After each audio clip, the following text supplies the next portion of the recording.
तो हाँ method study में ये बता रहे थे आप लोग को। तो अब क्या है ना कि जो मोबाइल है, मान लीजिए मोबाइल का प्रोडक्शन हो रहा है, तो वो सभी चीजें मशीन की हेल्प से होती है, आपको पता होना चाहिए। मोबाइल जो बनता है वो मशीन की हेल्प से होता है कि हाँ यहाँ पे रखा है, तो जो इंसान का काम वो अपना काम कर लिया, तो उसके बाद आगे गया, फिर पता है जो स्क्रीन होता है मोबाइल का स्क्रीन, तो उसके बार बार वो लोग चेक करते हैं, मतलब मशीन आता होगा ऐसे ऐसे प्रेशर दे दे के चेक करता है कि हाँ उसका जो स्क्रीन है सही है कि नहीं। और इसी तरह आपके पास मोबाइल नहीं आ जाता है, वो कम से कम 100 200 बार 300 बार 400 बार पटक पटक के चेक किया जाता है स्क्रीन सही है कि नहीं, तब जाकर हम देखें। अब नहीं टूटता है, अब की मोबाइल कहाँ टूटती है। पहले का जो रेडमी होता था तुरंत गिर के टूट जाता था, मतलब पहले का मोबाइल होता था तुरंत टूटता था, एक बार गिरा के टूट जाता था, पहले वाला मोबाइल है। हाँ नोकिया है, नोकिया कहाँ मार्केट में है, चला नोकिया खत्म हो गया। चलिए आगे बढ़ते हैं। तो मेथड स्टडी में आपको क्या समझना है कि कौन सा मेथड सही है, कौन सा आपका कॉस्ट कम कर देगा। पर एक चीज हम लोग नहीं छोड़ेंगे, टेलर क्या सजेस्ट करते हैं, क्योंकि this is most important. Fine, Taylor suggested that method of production should not be decided by the rule of thumb method, but all the method must be tried in the organization and the one which brings maximum benefit with minimum cost must be selected। बहुत सही है। हम लोग यहाँ पे एक चीज सीख चुके हैं हम लोग, क्या कि जब हम लोग क्या कहते हैं लिख रहे हैं कि टेलर सजेस्टेड, तो आप लोग को बस वही लिखना है कि इसमें दो चीज एक्सप्लेन करना है कि कोई भी चीज अपने मन से नहीं होना चाहिए, ठीक है, कोई भी चीज मैनेजर के मन से नहीं होना चाहिए, कोई भी चीज मैनेजर के विश से नहीं होना चाहिए, ठीक है, कोई भी चीज, यही आपको लिखना है, यही इसमें लिखा है। Taylor suggested that the method of production should not be decided by the rule of thumb, लिख दिया कि रूल ऑफ थंब से डिसाइडेड नहीं होना चाहिए। क्या होना चाहिए, all the method must be tried in the organization, organization में चेक होना चाहिए, ट्राइड होना चाहिए, ठीक है। तो ये सभी चीजें आपको लिखना है। आ रहा समझ में, क्लियर है आप सभी को? फाइन, अब इसके बाद कहां पे आते हैं हम लोग, टाइम स्टडी। जितना भी छोटा टिक लगा लीजिए, घर पे पढ़िएगा। To determine the best way से आप लोग टिक लगाइए, घर पे पढ़ लीजिएगा। टाइम स्टडी क्या होता है? टाइम स्टडी है the technique of time study is conducted to determine the objective of time. कह रहा है कि हम लोग टाइम स्टडी को कंडक्ट करते हैं इसलिए क्योंकि the standard time required to perform, एक जॉब को करने के लिए कितना समय चाहिए ये पता करने के लिए। दूसरा, setting up of the standard target for worker, एक वर्कर के लिए स्टैंडर्ड टारगेट सेट कर देते हैं कि आपको इतने समय में इतना काम पूरा करना है, आपका टारगेट ये है। तीसरा, हम लोग टाइम स्टडी इसलिए करते हैं determining number of workers required to perform a job, कि जो भी जॉब है उस जॉब को करने के लिए कितने नंबर ऑफ वर्कर्स की जरूरत है। आ रहा समझ में आपको? पहला क्या, हम लोग टाइम स्टडी क्यों करते हैं? पहला, एक जॉब को कंप्लीट करने के लिए कितना समय चाहिए। दूसरा, हम वर्कर, एक वर्कर है तो उसके लिए हम लोग टारगेट सेट कर देते हैं कि आपको कितना काम करना है। तीसरा, हम लोग determining the number of worker, कि जो भी हमारा पूरा जॉब है उस जॉब को करने के लिए कितने लोगों की जरूरत है। चौथा, categorising the worker in efficient and inefficient category, और हम लोग एक काम और करते हैं कि कौन अच्छा काम कर रहा है, एफिशिएंट वर्कर अलग और इनएफिशिएंट को हम लोग अलग कर देते हैं। आप समझ में? कैसे पता चलेगा? जब वही हम लोग जो टेलर सजेस्ट कर रहे हैं, आगे देखिए क्या सजेस्ट कर रहे हैं। Taylor suggested that the time required to perform a job should not be decided by the intuition. आप बातों को समझने की कोशिश करिए कि साइंटिफिक, आप लोग साइंटिफिक प्रिंसिपल पढ़े थे, और ये क्या साइंटिफिक टेक्निक है। साइंटिफिक प्रिंसिपल में एक में लिखा था नॉट रूल ऑफ थंब, वो उठाकर अभी इसके पहले लिखा था, किसमें हम लोग पढ़ रहे थे अभी, मेथड स्टडी में लिखा था कि टेलर सजेस्ट करते हैं कि आपको रूल ऑफ थंब काम नहीं करना चाहिए। और इसमें क्या कह रहा है, इंट्यूशन का मतलब क्या था, अपने मन से। आ रहा समझ में? तो मोशन में बोल, अरे इसमें मोशन में नहीं बोला गया, टाइम स्टडी में टेलर सजेस्ट कर दिए कि अपने मन से आपको नहीं डिसाइड करना चाहिए कि एक जॉब को परफॉर्म करने के लिए कितने समय की जरूरत है। आगे क्या लिखा है, time study must be conducted to determine the standard time scientifically. आपको टाइम स्टडी करना होगा, ठीक है, कि स्टैंडर्ड टाइम आपको पता चल जाए। आगे पढ़ते हैं। अगर आपको टाइम स्टडी कंडक्ट करना है तो उसके लिए to conduct time study Taylor suggested to observe an average worker. फिर हम लोग किसको उठाएंगे, कौन है वो, ऋतिक जी को। फिर हम एवरेज वर्कर कौन है, ऋतिक जी, उनको हम लोग ले लिए। When he is performing the job, जब वो काम कर रहे हैं विद द स्टॉप वॉच, हमारे पास क्या स्टॉप वॉच है, मतलब स्टॉप वॉच ले लिए in hand, note down the average time taken by the worker in complete, जहां वो काम किए तुरंत हम क्लिक कर दें। फिर कह रहे हाँ 1 घंटा 55 सेकंड 1 घंटा 55 मिनट 55 सेकंड 55 मिली सेकंड, ठीक है, तो ऐसे हो गया। अब फिर हम क्या किए, note down the average time taken by the worker in completion, और आप पूरा समय लिख लिए कि कितना समय लग रहा है। Taylor suggested to repeat the same observation for 100 times. वाह, इतना टाइम बचा हम लोग पास, बार बार कराएंगे तब जाके पता चलेगा कितना समय लग रहा है। ये कितना लिए थे, 1 घंटा 55 सेकंड 55 मिनट 55 मिली सेकंड, तब हो ये इतना समय लिए। हो सकता है कोई करे 1 घंटा 44 मिनट 44 सेकंड 44 मिली सेकंड, ऐसे कोई ले लो तो इनको तुरंत हटा दिया जाएगा, कहा जाएगा तुम बहुत सही है, करो करो करो फाइन आ रहा। या हो सकता है यही एक बार काम दिया गया 1 घंटा 55 मिनट ले रहा है, फिर से काम दिया गया 1 घंटा 44, फिर से काम दिया गया 1 घंटा 44 इसी पे अटके हुए हैं, फिर लास्ट में आके 1 घंटा 42 पे इनका काम हो जाए, तो 1 घंटा 42 को हम लोग क्या कर लेंगे, सिलेक्ट कर लेंगे, ठीक है ना। क्योंकि उतने समय के अंदर जब ये कर सकते हैं, जब ये कर सकते हैं तो सब लोग कर सकते हैं, यानी इसको क्या मान लेंगे, साथ में आ रहा समझ 100 टाइम्स करा दीजिए। Time should this time should be considered the average time for performing the job, वही जो हो गया 1 घंटा 43 मिनट, मतलब 1 hour 43 minute. Keeping this time in mind, the target of should be fixed and the worker who are able to achieve their target in time are average worker, जो भी समय के अंदर काम कर लेगा उसको क्या माना जाएगा, एवरेज वर्कर।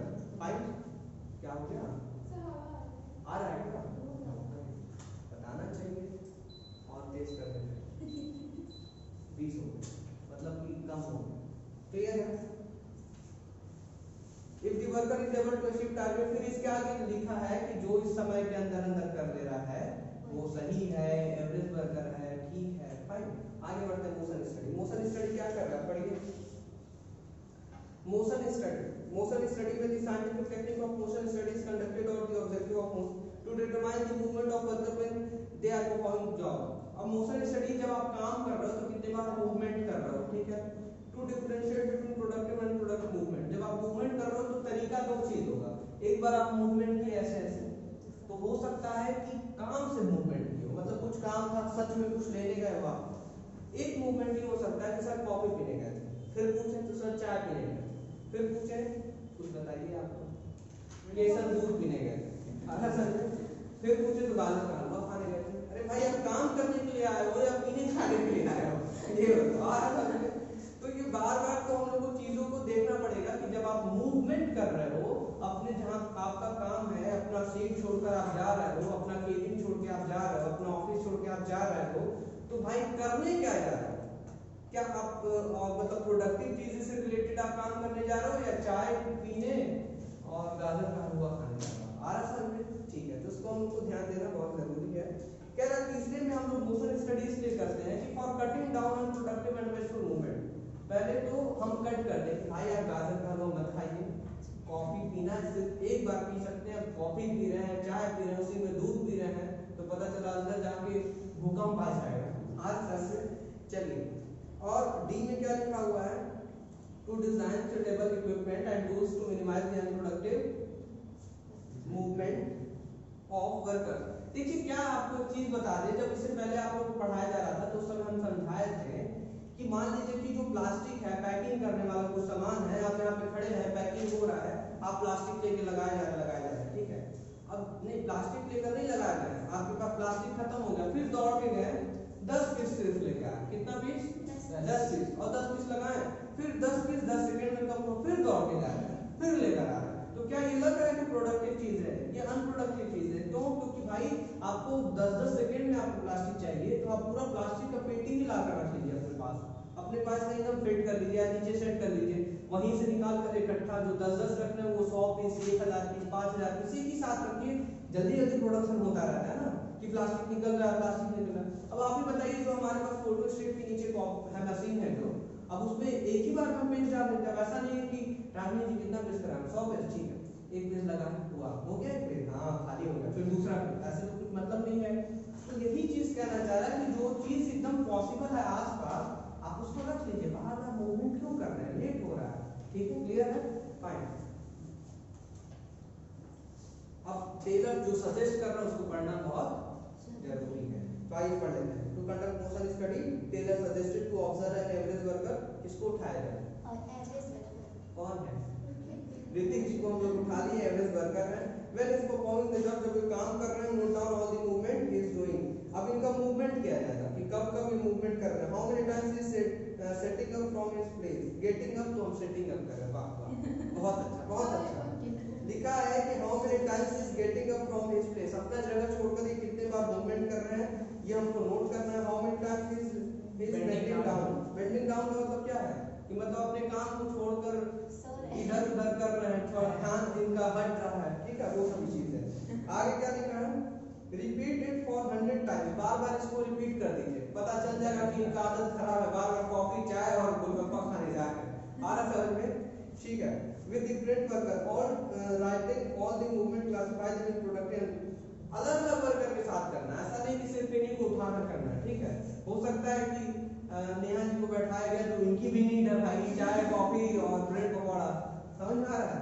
तो ऐसे जब सभी लोग करेंगे तो फिर लगेगा कि हाँ ये जरूरत है, उनको जाना ही जाना है चाय कॉफी, मतलब एक दिन में 3 बार जाना ही जाना है, एक बार सुबह चले गए, एक बार दिन में चले गए, एक बार रात में चले गए, ठीक है भाई।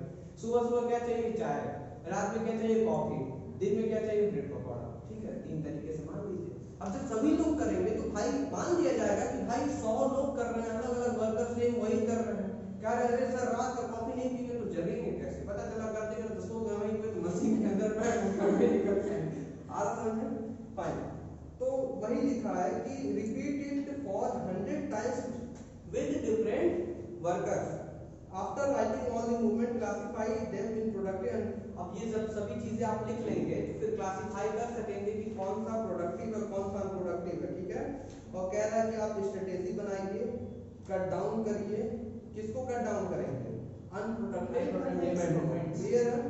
Taylor and his associate Frank गैलीवर्थ were able to reduce motions in bricklaying from 18 to just 5. Taylor demonstrated increase in productivity by 4 times by this process. ये बताया जा रहा है कि ब्रिक लेयरिंग कुछ था इनका, ठीक है, ये 18 से कहाँ कर लिए थे, 5 पे कर लिए थे, आ रहा आप लोगों को समझ में, fine. Time study, motion study, method study और फैटिग स्टडी सभी को मिला दीजिए तो क्या बनेगा, वर्क स्टडी, क्लियर है। वर्क स्टडी के अंदर कितने study, time study, motion study, method study और फैटिग स्टडी। आपको हम बताना चाहते हैं कि एक स्टडी ऐसा आ जाएगा कि उसमें ये आ जाएगा डिफरेंशियल पीस बेस सिस्टम, क्या आ जाएगा, डिफरेंशियल पीस बेस सिस्टम, मतलब ऐसा केस स्टडी आता है कि वो केस स्टडी किसको कवर करता है, डिफरेंशियल पीस बेस सिस्टम। इसका मतलब क्या होता है डिफरेंशियल पीस बेस सिस्टम का मतलब, to differentiate between scientific technique of differential piece base system emphasizes on paying different rate of wage for efficient and inefficient। अब जो अच्छा काम कर रहा है वो efficient, उसके लिए वेज अलग होना चाहिए, जो inefficient है उसके लिए अलग होना चाहिए, आ रहा समझ में। कह रहा है paying different rate of wage to efficient and inefficient employee, हम लोग को क्या करना चाहिए, जो efficient है अच्छा देना चाहिए उसको पेमेंट, और inefficient को कम देना चाहिए। अच्छा सीरियस केस हो रहा है,